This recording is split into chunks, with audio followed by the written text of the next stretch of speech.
শেখ হাসিনাকে বিতাড়িত করা বিরোধী আন্দোলন বা রাজনীতির যেমন সফলতা ছিল, ঠিক তেমনটা ব্যর্থতা হচ্ছে বর্তমান রাজনৈতিক পরিস্থিতি নিয়ন্ত্রণে বিএনপি এবং জামাত ধারাবাহিকভাবে ব্যর্থ হচ্ছে। দর্শক, কথাগুলো বললাম এই কারণে, একটি খবরের শিরোনাম দেখে। রাজশাহীর বাঘায় বিএনপি জামাতের পাল্টাপাল্টি হামলা, দোকান বাড়ি ভাঙচুর, 5টি মোটরসাইকেলে আগুন। চিন্তা করা যায় যে গত 15 বছরে শুনেছেন যে বিএনপি এবং জামাতের মধ্যে কোনো সংঘাত হয়েছে? হয়নি। সংঘাত হয়েছে কার সাথে? আওয়ামী লীগের সাথে জামাতের, অথবা আওয়ামী লীগের সাথে বিএনপির। কিন্তু জামাত বিএনপি সংঘাত করেছে গত 15 বছরে, এটা হয়তো হাতে গোনা 1-2টা থাকতে পারে, একেবারেই ব্যতিক্রমী। কিন্তু এখন আপনি শুধু পরিসংখ্যানগুলি যদি নেওয়া হয়, তাহলে বিএনপি জামাতে কত সংঘর্ষ হয়েছে। এই সংঘর্ষটা কেন? সামনের শত্রুকে শেখ হাসিনাকে বিতাড়ন করা, তো সেটা তো হয়ে গেছে, তাহলে নেই। এখানেই হচ্ছে সবচেয়ে নোংরা রাজনীতি, স্বার্থের রাজনীতি, আধিপত্য বিস্তারের রাজনীতি, একেবারেই হচ্ছে দলকেন্দ্রিক, ব্যক্তিকেন্দ্রিক। এখানে মানুষের কোনো স্বার্থ নেই, যার কারণে যেটা হচ্ছে, মানুষ আস্তে আস্তে হতাশ হচ্ছে। মানুষের আর সেই আন্দোলনের প্রতি ভক্তি শ্রদ্ধা কিচ্ছু নেই। তারা একটা মনে করেছিল যে একটা জগদ্দল পাথরের মতন চেপে বসে আছে শেখ হাসিনার স্বৈরশাসন, তারা তার থেকে মুক্ত হতে চেয়েছিল, তারপরে নিজেরাই পার্টিসিপেট করে সেই আন্দোলন জয়যুক্ত করেছে।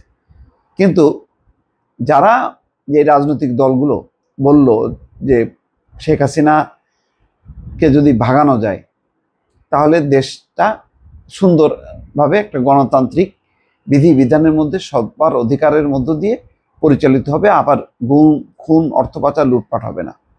কিন্তু এখন দেখা যাচ্ছে তাই হচ্ছে। দেখেন খবরটা কি, রাজশাহীর বাঘা উপজেলার বাউসা ইউনিয়নে বিজিবি কার্ড বাণিজ্যের অভিযোগকে কেন্দ্র করে বিএনপি ও জামাতের নেতাকর্মীদের মধ্যে পাল্টাপাল্টি হামলার ঘটনা ঘটেছে। রোববার বিকেল থেকে রাত 11টা পর্যন্ত পাল্টাপাল্টি হামলায় 5টি মোটরসাইকেল, একটি ভ্যান ভাঙচুর করে আগুন দিয়ে পুড়িয়ে দেওয়া হয়। ভাঙচুর করা হয়েছে 4টি দোকান। হামলায় বাউসা ইউনিয়ন ছাত্র দলের জ্যেষ্ঠ সহসভাপতি রাজীব আহমেদ ও ইউনিয়নের 1 নম্বর ওয়ার্ড ছাত্র শিবিরের সেক্রেটারি সৌরভ আহমেদ আহত হয়েছেন। তাদের মধ্যে রাজীবকে রাজশাহী মেডিকেল কলেজ হাসপাতালে এবং শিবির নেতাকে বাঘা উপজেলার স্বাস্থ্য কমপ্লেক্সে ভর্তি করা হয়েছে। ক্ষতিগ্রস্ত দোকানপাট এবং মোটরসাইকেলগুলো জামাতের সমর্থকদের বলে দলটি দাবি করেছে। তারা কি হলো, ঘটনা কি নিয়ে? 20 মার্চ উপজেলার বাউসা ইউনিয়ন পরিষদের সুবিধাভোগীদের জন্য বরাদ্দ করা বিভিন্ন কার্ড জালিয়াতির অভিযোগ তুলে জামাতে ইসলামীর পক্ষ থেকে মানববন্ধন করা হয়। স্থানীয় বিএনপি ওই কর্মসূচিতে বাধা দেয়। এক পর্যায়ে দুই পক্ষের মধ্যে সংঘর্ষ হয়। এই ঘটনার জেরে গতকাল বিকেলে ছাত্র দলের নেতাকর্মীরা বাউসা পূর্ব পাড়ায় পলান সরকার পাঠাগারের পাশে শিবির নেতা সৌরভের উপর হামলা করে কুপিয়ে জখম করে। পরে সন্ধ্যা 7:30টার দিকে বাউসা বাজারে ছাত্র দল নেতা রাজীবের উপর পাল্টা হামলা করে কুপিয়ে জখম করেন শিবিরের কর্মীরা। ওই ঘটনার পর বিএনপির লোকজন বাউসা বাজারে 5টি মোটরসাইকেল, একটি ভ্যান গাড়ি ভাঙচুর করে আগুন জ্বালিয়ে পুড়িয়ে দেয়। জামাত সমর্থকদের 4টি দোকান ভাঙচুর, লুটপাট করা হয় বলে অভিযোগ। যাক, এগুলি খবরগুলো এত বিপজ্জনক এবং তিক্ততা যে কোন মাত্রায় পৌঁছাচ্ছে তৃণমূল পর্যায়ে, এবং এটা কিন্তু এইসব ঘটনা বিপদ সংকেত। এই কারণে যে এগুলো অন্য জায়গায় ছড়ায় পড়বে।